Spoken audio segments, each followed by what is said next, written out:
We all crave connection. It is a fundamental human need, woven into the very fabric of our being.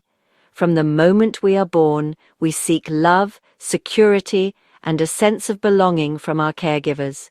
These early experiences, etched into the depths of our childhood, shape our beliefs about ourselves, others, and the world around us. They form the bedrock of our attachment style, influencing our relationships, our emotional well-being, and our overall life trajectory. However, for many, childhood is not a haven of unconditional love and support. It can be a landscape marked by pain, neglect, or even abuse.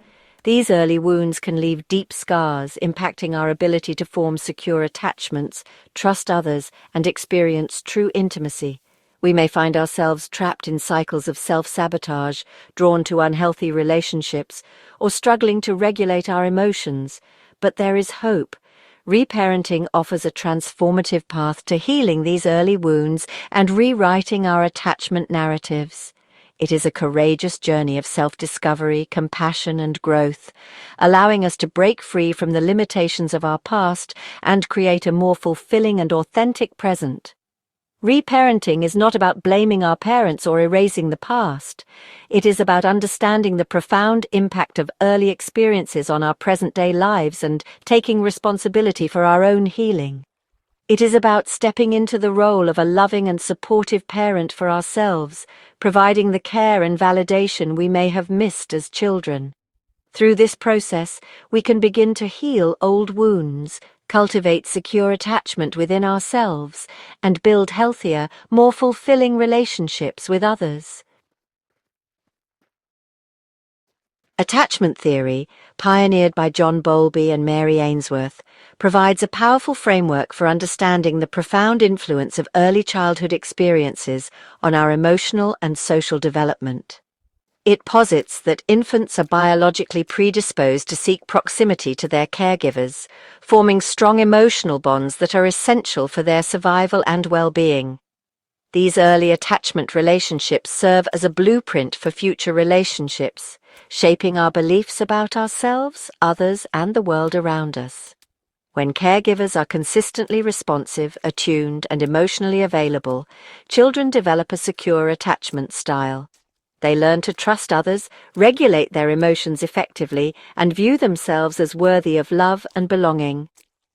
However, when caregivers are inconsistent, neglectful, or emotionally unavailable, children may develop insecure attachment styles. These can manifest in various ways, such as anxious attachment, characterized by fear of abandonment and excessive need for reassurance; avoidant attachment, marked by emotional distance and a reluctance to rely on others; or disorganized attachment, a combination of anxious and avoidant tendencies, often rooted in trauma or abuse. These insecure attachment patterns can persist into adulthood, impacting our relationships, self-esteem, and emotional well-being. We may find ourselves drawn to partners who reinforce our unhealthy attachment patterns, struggle to communicate our needs effectively, or sabotage relationships due to fear of intimacy or rejection. Understanding our attachment style is crucial for personal growth and healing. It provides a roadmap for recognizing unhealthy patterns in our relationships, developing greater self-awareness, and cultivating more secure and fulfilling connections with ourselves and others.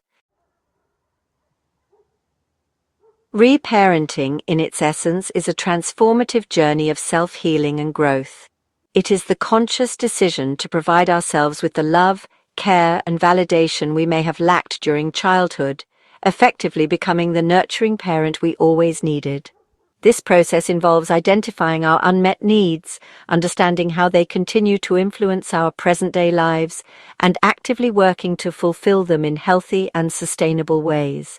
Contrary to what the term might suggest, reparenting is not about replacing our parents or erasing the past.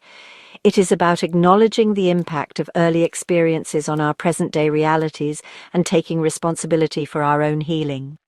It is about recognizing that we are not defined by our childhood wounds and that we have the power to rewrite our own narratives. Reparenting requires courage, compassion, and unwavering self-love.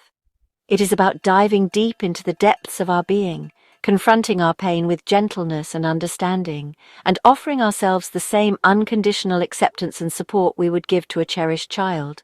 It is about learning to reparent our inner child, that vulnerable part of ourselves that still carries the weight of past hurts. Through reparenting, we can begin to challenge negative self-beliefs, develop healthier coping mechanisms, and build a more secure and loving relationship with ourselves. This inner transformation then ripples outwards, positively influencing our relationships, our careers, and our overall sense of well-being. While the core principles of reparenting remain constant, there are various approaches and techniques that individuals can explore on their journey towards healing. The most suitable method often depends on individual needs, preferences, and the severity of past experiences. Here, we delve into some of the most common types of reparenting, self-reparenting. As the name suggests, this approach empowers individuals to become their own healers. It involves deep introspection, self-compassion, and a willingness to confront and reframe limiting beliefs stemming from childhood.